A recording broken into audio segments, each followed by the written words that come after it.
नमस्कार, मैं मोहित आनंद स्वागत करता हूँ आपका आपके अपने यूट्यूब चैनल पर दोस्तों। उम्मीद करता हूँ कि बहुत ही अच्छे होंगे और अपनी पढ़ाई बहुत ही बढ़िया ढंग से कर रहे होंगे। आपके सामने हाजिर हूँ एक और वीडियो के साथ और इस वीडियो में भी मैं प्रैक्टिस पेपर डिस्कस करने वाला हूँ। तो चलिए बिना किसी देरी के शुरू करता हूँ अपना पहला क्वेश्चन। और हमारा जो पहला क्वेश्चन है, हमारे पहले क्वेश्चन में कहा गया है कि एक लाइन है POQ, इस पर एक रे खड़ी है एंड दैट रे इज OS। ठीक, दो और रे है, एक रे OR और एक रे OT, जो क्या है एंगल बाइसेक्टर। एंगल बाइसेक्टर का मतलब होता है कि ऐसी रे जो एंगल को दो बराबर टुकड़ों में बांटती है, क्योंकि नाम ही है एंगल बाइसेक्टर। तो एंगल बाइसेक्टर का मतलब दो बराबर टुकड़ों में बांटना, तो उस रे को हम एंगल बाइसेक्टर बोलेंगे। पीओएस, पीओएस का मान x दिया हुआ है और हमसे ROT पूछा। ठीक है, तो बहुत ही बेसिक तरीके से अगर मैं आपको बताऊं, सबसे पहले अगर आप ध्यान दें कि व्हेन OS इज ए रे, जब OS रे है तो दो एंगल बनते हैं, एक एंगल POS प्लस दूसरा एंगल बनता है एंगल SOQ, और इन दोनों का सम होगा 180 डिग्री। क्यों? तो आप कह सकते हैं लीनियर पेयर एंगल्स, क्योंकि लीनियर पेयर का सम कितना होता है भाई? 180 डिग्री होता है, सप्लीमेंट्री होता है। अब जब व्हेन OR इज ए रे, जब OR क्या है? रे है। अब जब OR रे है तो एंगल POR, समझिएगा बात को, प्लस एंगल QOR, इसका भी सम कितना हो जाएगा? 180 डिग्री। Same reason. और जब OT इज ए रे, जब OT क्या है हमारी? रे है, तो angle QOT plus angle POT, ये भी कितना हो जाएगा? 180 डिग्री। लीनियर पेयर एग्जाम से मतलब तीन रे के हिसाब से जो भी मेरे पॉसिबल कॉम्बिनेशन बन सकते थे वो मैंने लिख लिए। लेकिन यहां पर दो चीजें और हैं, चूंकि रे OR and OT R angle bisector, क्या है वो? एंगल बाइसेक्टर है। तो क्या मैं कह सकता हूं कि angle POS is equals to angle POR plus angle ROS, क्योंकि भाई OR क्या कर रहा है? एंगल POS को बाइसेक्ट कर रहा है। समझिएगा बात को। तो यहां से क्या मैं POS को, क्या मैं POS को दो एंगल ROS लिख सकता हूं? हाँ, बोलना पड़ेगा। भाई देखो मेरी बात सुनो, जाहिर सी बात है कि OR अगर एंगल बाइसेक्टर है तो ये वाला टुकड़ा और ये वाला टुकड़ा दोनों आपस में बराबर होगा। लेकिन मुझे एक बात बताओ, मुझे क्या चाहिए? मुझे चाहिए ROT। ROT कहां है? ये रहा ROT। तो अब ROT के लिए मुझे पता है कि एक तो ये वाला कॉम्बिनेशन चाहिए और एक ये वाला कॉम्बिनेशन चाहिए। बोलो, तो जब मुझे यहां दिख रहा है कि यहां पर POR है और क्या है? ROS, तो मैं POR को भी किसके टर्म्स में लिख दूंगा? ROS के टर्म्स में, क्योंकि ये दोनों क्या है? क्योंकि angle POR is equals to है एंगल किसके मेरे बच्चों? ROS के। क्यों है? क्योंकि OR क्या है? Angle bisector. यही मैं समझाना चाहता हूं। सिमिलरली, सिमिलरली दूसरी साइड भी यही होगा। दूसरी साइड होगा कि नहीं होगा? क्या मैं लिख सकता हूं कि angle QOS is equals to twice of angle SOT? हाँ, बोलना पड़ेगा, कोई उपाय नहीं है। और यहां पर रीजन क्या हो सकता है? QOT बराबर है SOT के। अब SOT ही क्यों लिया? SOT इसलिए लिया क्योंकि इन दोनों का कॉम्बिनेशन मिलकर क्या बनेगा? ROT। बोलो, बनेगा कि नहीं बनेगा? भाई मुझे POS मिल गया, मुझे QOS मिल गया, इसको मैंने उठा के रख दिया अपने इस वाली इक्वेशन में। इसको मैंने इक्वेशन क्या मान लिया? 1 मान लिया। तो फ्रॉम इक्वेशन फर्स्ट POS की जगह क्या लिख दूं? दो एंगल ROS। SOQ की जगह क्या रख दूं? SOQ की जगह दो एंगल SOT, और बराबर में कितना है ये? 180। भाई फ्रॉम इक्वेशन वन ये और ये पुट किया है मैंने, दो कॉमन लूंगा तो angle ROS plus angle SOT is equals to कितना? 180 डिग्री। तो यहां से ROS प्लस एंगल SOT बराबर कितना आएगा? 90। और ROS और SOT मिलकर क्या बना रहा है? Angle ROT is equals to कितना हो जाएगा? 90 डिग्री। तो ये हमारा प्रूव हो गया। यानी ये जो बीच वाला एंगल है ये, इसकी वैल्यू कितनी है 90 डिग्री। एक्स की तो जरूरत भी नहीं पड़ी। ये जो मैंने आपको रे के बारे में लिख के दिखाया वो मैंने इसलिए दिखाया कि भाई अभी जरूरी नहीं है ना कि क्वेश्चन डिट्टो यही आ जाए, चीजें कुछ और भी पूछी जा सकती है, कुछ और भी मेजरमेंट पूछा जा सकता है। तो अगर कुछ और मेजरमेंट पूछा जाएगा तो उस टाइम हमें चीजों को कैसे डील करना है वो हमें पता होना चाहिए। समझ में आ रहा है कि नहीं आ रहा? क्वेश्चन बिल्कुल भी कॉम्प्लिकेटेड नहीं है, ठीक है। कॉम्प्लिकेटेड बनाना है ये आपके ऊपर डिपेंड करता है। क्यों? क्योंकि जैसे ही हमने पहले ओएस को लिया हमें पीओएस मिल गया और एसओक्यू। आपको ये चीज समझ में आनी चाहिए कि ये दोनों पॉइंट से मैं पीओएस को सब्स्टिट्यूट करूंगा, क्यूओएस को सब्स्टिट्यूट करूंगा और जिसके फॉर्म में सब्स्टिट्यूट करूंगा वो मुझे क्या दे देंगे, आरओ टी दे देंगे। समझ में आ रहा है? तो आपको ये पूरा का पूरा एक क्वेश्चन जो आपका क्वेश्चन नंबर फर्स्ट था, एंगल पीओएस एक्स दे रखा था। अगर आप एक्स लेट भी करते हो, मान लो यहाँ पीओएस दिख गया आपको, आप यहाँ एक्स लेट भी करते हो तो कोई बड़ी बात नहीं है, लास्ट में जाके वो एक्स जो है वो एलिमिनेट हो जाएगा, वैल्यू तब भी 90 डिग्री ही आएगी, इस बात की गारंटी है। क्योंकि मैथ्स का सिंपल सा फंडा है कि तरीके बदलने से आंसर नहीं बदलते, आंसर नहीं बदलने चाहिए, आंसर सेम आना चाहिए। समझ में आ रहा है कि नहीं आ रहा है? तो आइए इस क्वेश्चन को आप कॉपी कर लीजिए और मैं फिर आपको बताता हूं आज का क्वेश्चन नंबर सेकंड, जो कि अगेन लाइंस एंड एंगल का एक बहुत ही अच्छा सा क्वेश्चन है। अब भाई अगर मैं अपने क्वेश्चन नंबर सेकंड की बात करूं तो क्वेश्चन नंबर सेकंड में कह दिया A B C D E F जो है वो तीन कंकरेंट लाइंस हैं, तीन कंकरेंट लाइन, तीन ऐसी लाइन जो एक ही बिंदु पर इंटरसेक्ट होती है, इसको कंकरेंट लाइंस बोलते हैं। समझ में आ रहा है कि नहीं?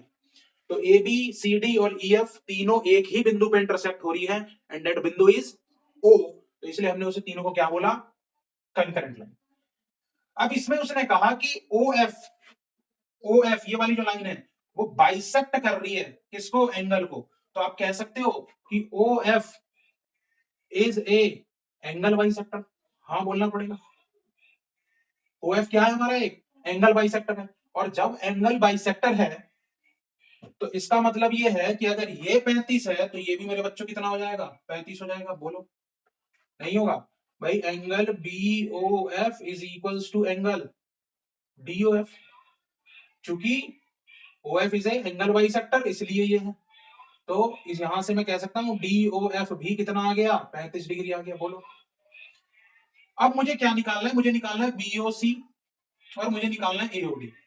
अब अगर मैं एंगल बीओ सी की बात करूं, कहां है बीओ सी, बीओ सी, तो बीओसी निकालना कितना इजी है। आप अगर ध्यान दें तो angle BOC plus angle DOB कितना होगा, 180 डिग्री। क्यों, लीनियर पेयर एंगल्स। अब ये लीनियर पेयर कैसे बन रहा है, अगर आप ध्यान देंगे तो सीडी एक लाइन है, क्या है मेरे बच्चों, लाइन, और एक लाइन है ये सीधी।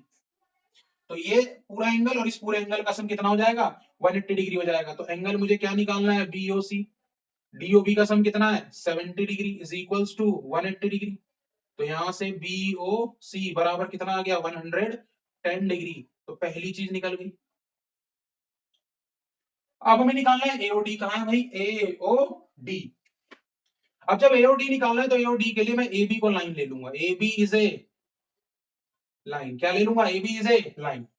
अगर मैं A B is a line ले लेता हूं तो angle A O D plus angle B O D बराबर कितना हो जाएगा, 180 degree, again linear pair angle.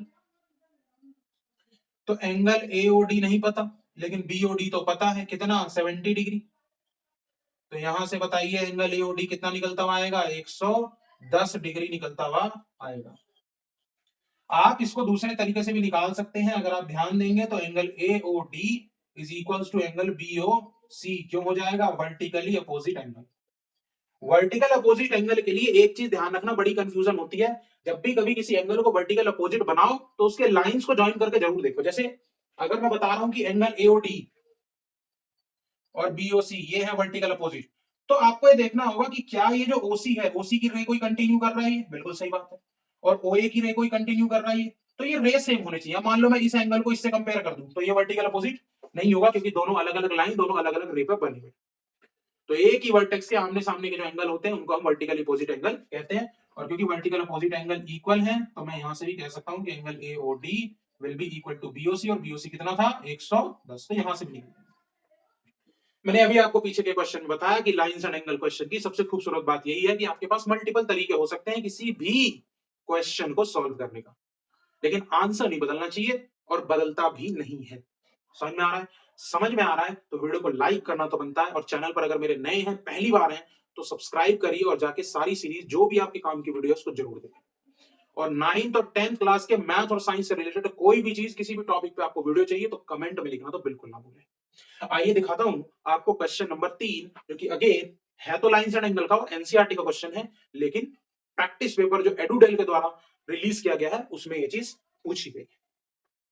भाई जो हमारा ये क्वेश्चन है, क्वेश्चन में कह दिया A B parallel C D है, दो लाइन पैरेलल है और एक line E F C D पे परपेंडिकुलर है, कोई दिक्कत नहीं है। जीई डी कहां है? जीई डी ये पूरा एंगल 126 डिग्री। अब मुझे एक बात बताओ, हमसे पूछा एजीई, एजीई कहां है भाई? एजीई ये रहा। एक पूछा जीईएफ ये वाला, और एक पूछा एफ जीई, एफ जीई ये वाला। कितना ही वाहियात पूछा। सबसे पहले मुझे एक बात बताओ, उसने कहा कि angle G E D 126 degree है।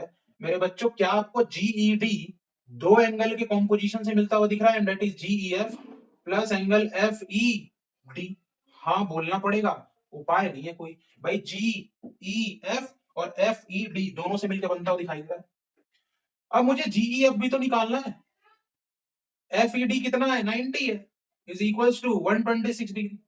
इसमें आप लिख सकते हो, क्या रीजन दोगे? ईएफ परपेंडिकुलर है किसके? सीडी के, क्योंकि ये लाइन परपेंडिकुलर तो 90। समझ में आ रहा है कि नहीं? तो यहां से एंगल जीईएफ कितना आ गया भाई? 36 डिग्री आ गया, और पहली चीज तो निकल गई जीईएफ। अच्छा, अब एक बात बताओ, हमें ये दिया है कि नहीं कि ए बी पैरेलल है सी डी के? गिवन है। और अगर मैं कहूं कि जीई इज ए ट्रांसवर्सल, कौन सी रेखा है ये? तिर्यक रेखा। भाई इस वाली लाइन को आप भूल जाओ, आप देखो इस वाली लाइन को, ये वाली लाइन। तो जब ये दोनों पैरेलल हैं और जीई ट्रांसवर्सल है, तो क्या मैं कह सकता हूं कि angle A G E is equals to angle GE D होगा?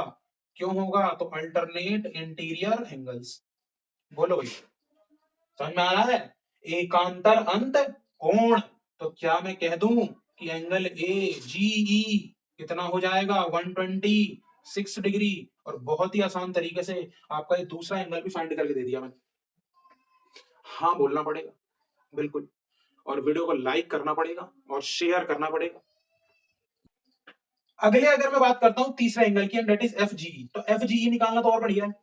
कैसे भाई? एफ जीई के लिए मैं कह सकता हूं angle A GE plus angle F GE is equals to कितना? 180 degree. Linear pair angle, linear pair angles. देखो भाई सिंपल सी बात है, दो एडजेसेंट एंगल एक साथ वाले जिनका वर्टेक्स कॉमन हो, एक आर्म कॉमन हो, और जो आर्म कॉमन नहीं है वो एक स्ट्रेट लाइन बना रही हो, यानी उनका बेस एक स्ट्रेट लाइन हो, तो उनका सम सप्लीमेंट्री होता है।